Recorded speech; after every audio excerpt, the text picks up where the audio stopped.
खुलुमबाय लोगोफोर, गोजोन फुंबिलि बयनिसिमबो। नोंथांमोनखौ गोदान भिडिअ'आव आरो फिन खेबसेबाव बयखौबो बरायनाय जाबाय। आं दिनै नोंथांमोननि सिगाङाव 9 सैत्र दान 1431 एबा 23 मार्च 2025 मायथाइनि सानसेनि फानजामुथिखौ फरायथिनो लादों। आसा खालामो नोंथांमोना भिडिअ'खौ नायना मोजां मोनगोन। गिबियावनो दङ मेष राशि। दिनैनि जागायनाया मोजां जागोन। फरायसाफोरा दिनै माखासे मोजां खौरां मोननो थांगासिनो। बेयो जिउ राहायाव सोलायनाय लाबोगोन। जुदि नोंथाङा गोदान गारि बायनो नागिरदों अब्ला दिनैनि साना बेनि सानथांखिनि थाखाय मोनसे मोजां सान। दिनैनि साना बे राशिनि आइजोफोरनि थाखाय मोनसे मोजां सान जानो थांगासिनो दं। नोंथाङा मोनसे मोजां कम्पानिनिफ्राय साख्रिनि जासिनाय मोननो हायो। सरासनस्रा जाबाय थानाय हुदाफोराव गोसो होनांगौनि गोनांथि दं। नखरनि सोद्रोमाफोरजों गोरोबलायनाय जानो हागौ।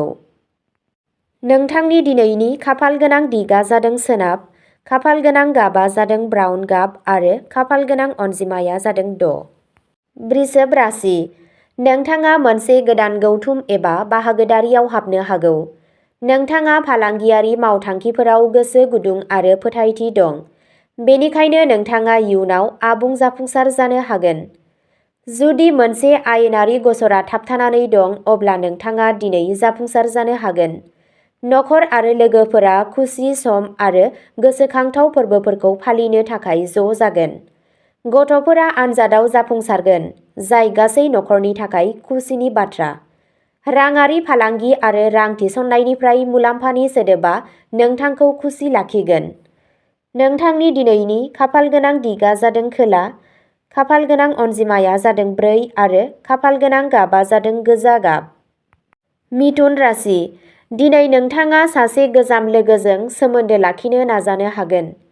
दिनै नोंथाङा नोंथांनि आथिखालनि जेंनाखौ सुस्रांनो थाखाय मोनसे गोजोनथाव राहा नागिरनांगोन। गोदान गोहोआ गोसारगोन, नाजानाया जाफुंसारगोन।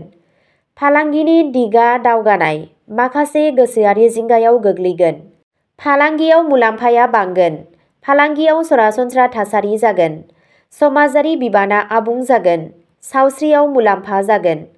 नोंथाङा बयनिख्रुइ साबसिन जुलिनि सुखु मोनगोन। नोंथाङा गासैखौबो गोसोजों मावगोन। आजै-आजौनि सम्फथिया मुलाम्फा गोनां जागोन। नखरनि सोद्रोमाफोरा आबुङै आखु दिन्थिगोन। नोंथांनि दिनैनि खाफाल गोनां दिगा जादों सानजा, खाफाल गोनां अनजिमाया जादों 5 आरो खाफाल गोनां गाबा जादों गोथां गाब। कर्क राशि। दिनैनि साना कर्क राशि सुबुंफोरनि थाखाय मोनसे मुलाम्फा गोनां सान जानो थांगासिनो दं। बे राशिनि फरायसाफोरा दिनै रां मोननो हायो। नखराव गोजोननाय आरो गोजोननि आबहावा थागोन। दिनै नोंथांनि सानस्रिफोरा मावख'नि बैसोगोराफोरनिफ्राय मोनसे मोजां फिननाय मोनगोन। इयुननि थाखाय दिनै लानाय जर'खा थिरांथाया इयुनाव गोहोम गोनां फोरमान जागोन। दिनै नोंथाङा बांसिन अननाय आरो मान मोनगोन। नोंथाङा नोंथांनि रोंग'थिखौ दिन्थिनो मोनसे खाबु मोनगोन। सासे सिनायजानाय सुबुंनि मददआ नोंथांनि जेंनाफोरखौ सुस्रांगोन। नोंथांनि दिनैनि खाफाल गोनां दिगा जादों सोनाब, खाफाल गोनां अनजिमाया जादों 4 आरो खाफाल गोनां गाबा जादों गोथां गाब। सिंह राशि। मोजां फालांगिनि खाबुफोरा नोंथांनि फालांगिखौ जौगाहोनाय आरो फेहेरनायाव हेफाजाब होगोन। नोंथाङा गोदान बिथिङाव नोंथांनि सिनायथि होनो थाखाय थियारि जागोन। रांखान्थियारि महरै नोंथाङा रैखाथि मोनगोन आरो सम्फथियाव रां थिसननो हागोन। गथ'फोरा गाव गावनि आयदायाव मोजाङै दिन्थिफुंगोन आरो नोंथाङा बिसोरनि सायाव गोग्गानाय मोनगोन। नखरा नोंथांखौ आबुङै हेफाजाब होगोन आरो नखरनि सोद्रोमाफोरनि गेजेराव मोनसे अननाय आबहावा थागोन। गोबाव समनिफ्रायनो बे बेरामजों जुजिबाय थानाय थागिबिफोरनि फोथायनाया बिसोरखौ बेरामनिफ्राय बारग'नायाव मदद होगोन आरो सावस्रियाव जौगानाया जाथावना। नोंथांनि दिनैनि खाफाल गोनां दिगा जादों सानजा, खाफाल गोनां अनजिमाया जादों 3 आरो खाफाल गोनां गाबा जादों गोथां गाब। कन्या राशि। नोंथांनि हाथरखिफोरा दिनै नोंथांनो सरासनस्रा नङै गोहो होगोन। गोबाव समनिफ्रायनो थाबथानानै थानाय खहा सुफुंनाय आरो दाहारफोरा जोबनायाव नोंथांनो मोननो हागोन। दिनै साना एसे बानायगोनां जानो हागौ। बेनिखाय नोंथाङा माखासे सोरजिलु हाबा मावनानै सानखौ गोसो बोनो हायो। नाङा-फाङा दावबायनाया मेंनो रोङै फोरमान जागोन आरो गोजोन गैयैनि जाहोन जानो हागौ। मोनसे गोदान मोजां मोनलायनायाबो दिनैनिफ्राय जागायनो हागौ। रांनि सोमोन्दै नोंथांनि गोसोआ माबा मोनसे सानथांखि थानो हागौ। बे साना जुलि जानाय जिउनि बयनिख्रुइबो जुनिया सानफोरनि गेजेराव मोनसे जागोन। नोंथाङा समाजाव मान आरो मान-सन्मानबो मोनगोन।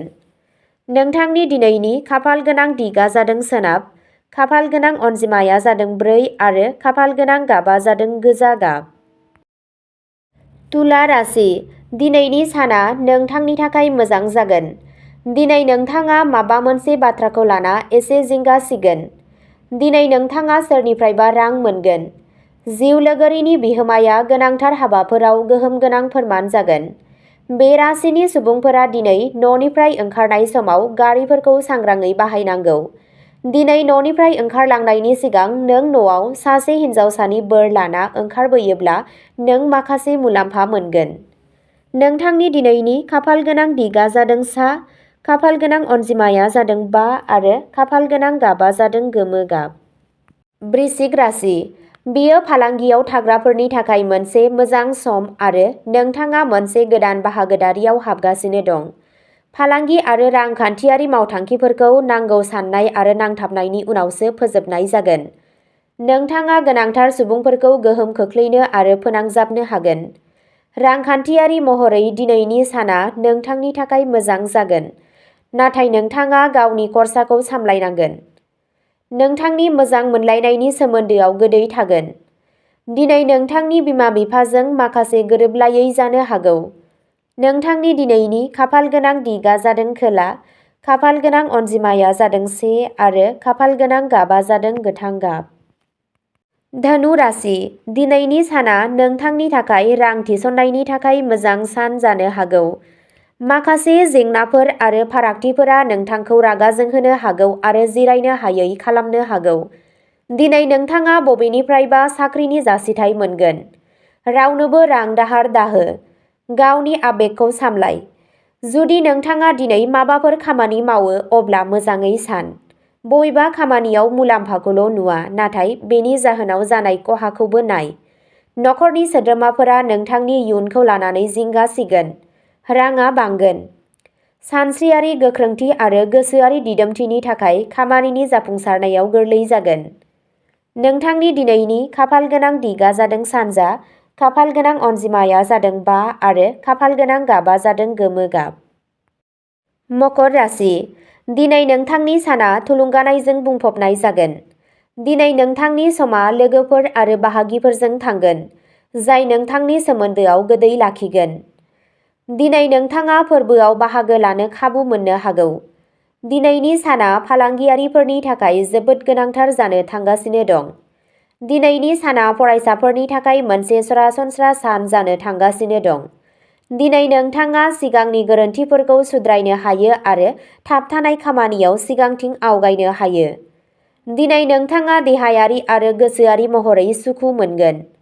नोंथाङा नोंथांनि खामानियाव बांसिन सम होनो हागोन।